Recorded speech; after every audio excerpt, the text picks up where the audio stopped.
За өчигдөр минь түргье та бүхэндээ нэг асуулт байна.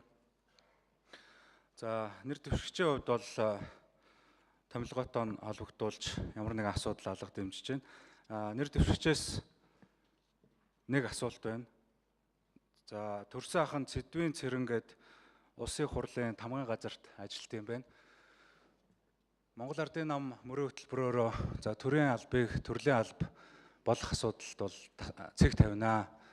За хэрвээ хамаатан садан ах トゥ угээ ажлын байраар хариуцж байгаа байгууллагатай хангах юм бол одоо албан тушаалтан хариуцлага тооцноо гэд ингээд зорилго хөтөлбөрөө дэвшүүлээд хэрэгжүүлнэ гэд ажиллаж байгаа.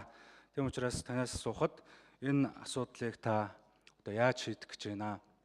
Тодорхой одоо ашиг сонирхлын одоо тухай хууль тогтоомж болон бусад асуудлууд үүсэж байгаа учраас бол маргаашнаас эхлээд шийдэх ёстой ийм нөхцөл байдал үүсэж байгаа хаа. Тийм учраас энд танаас хариултахыг хүсэж байна.